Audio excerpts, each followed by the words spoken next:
ನಾಳೆ BJP core committee ಸಭೆ ನಡೀತಾ ಇದೆ. ಅದರಲ್ಲಿ ಏನಂದ್ರೆ ಬಂಡಾಯ ಇದಿರ್ಬೋದು, ಬೇರೆ ಬೇರೆ ವಿಚಾರಗಳು ಚರ್ಚೆ ಆಗುತ್ತೆ ಅನ್ನೋ ಒಂದು ಸರ್ ಯಡಿಯೂರಪ್ಪ ಹೇಳ್ತಾರೆ ನಾಳೆಯ ಯತ್ನಾಳ್ ಅವರ ಇದು ಅಸಮಾಧಾನಕ್ಕೆ ಉತ್ತರ ಸಿಗ್ಬೋದು ಅಂತ ಹೇಳಿದ್ದಾರೆ.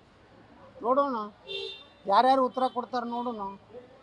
ಎಲ್ಲ ಉತ್ತರಗಳಿಗೆ ಸದಾ ಸನ್ನದ್ಧರಾಗಿ ನಿಂತೀವಿ ನಾವು. ಅಂಜೆಲ್ಲ, ಅಳಕೆಲ್ಲ, ಮುಖ ಸಪ್ಪು ಮಾಡಿಲ್ಲ. ದಿಲ್ಲಿದಿಂದ ಹಸನ್ಮುಖರಾಗಿ ಬರ್ತಾ ಇದ್ದೀವಿ. ಅದ್ರ ನೀವು ತಿಳ್ಕೊಬೇಕು. ನೀವು ಯಾರ್ಯಾರು ಸುಮ್ಮನೆ ಹೊಡ್ಕೊತ್ಕೊಂಡಿರ್ಬೇಡ್ರಿ. ಭಾಳ ಮುಖ ಬಾಡಿತ್ತು, ಭಾಳಷ್ಟು ತರಾಟೆಗೆ ತೊಗೊಂಡ್ರೆ ಹೇಳಿ ಬಲ್ಲ ಮೂಲಗಳಂತ ಹೇಳಬೇಡ್ರಿ. ಯಾರೂ ತರಾಟೆಗೆ ತೊಗೊಂಡಿಲ್ಲ.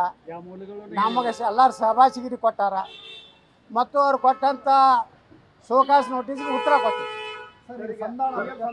ಸಂಧಾನ ಯಶಸ್ವಿ ಆಗುತ್ತೆ ನಾಳೆ ಕೋರ್ ಕಮಿಟಿಯಲ್ಲಿ. ಯಾರು ಸಂಧಾನ ಯಾರು ನೋಡಿ ಮಾಡೋದ್ರಿ? ನಿಮ್ಮ ಜೊತೆ ಸರ್, ಯಾಕಂದ್ರೆ ಯಾರು ಮಾಡೋರು? ಬಿಜೆಪಿ ಕೋರ್ ಕಮಿಟಿ ಅವ್ರ್ಯಾಕೆ ಸಂಧಾನ ಮಾಡ್ತಾರೆ ರೀ? ಅವ್ರು ಭಾಳ ಹೈ ಪವರ್ ಕಮಿಟಿ ಇದು. ಕರ್ನಾಟಕದ ಹೈ ಪವರ್ ಕಮಿಟಿ ನಾಳೆ ಕೂಡ್ಲಾಕತ್ತಾರೆ. Kudli. Sir, B L Santosh ಏನಾದ್ರು ಭೇಟಿಯಾಗಿದ್ದಾರೆ?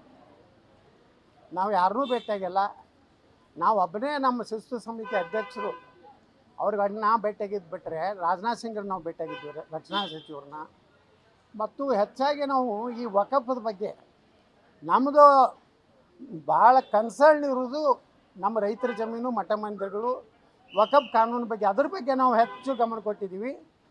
ಮತ್ತು ಇವತ್ತು ರಾಜನಾಥ್ ಸಿಂಗ್ರು ನಮ್ಮ ಹಿಂದಿನ ರಾಷ್ಟ್ರೀಯ ಅಧ್ಯಕ್ಷರು ಮತ್ತು ಎಲ್ಲ ನಮಗೆಲ್ಲ ಭಾಳಷ್ಟು ಪ್ರೀತಿ ಗೌರವವನ್ನು ಕಾಣುವಂಥವ್ರು.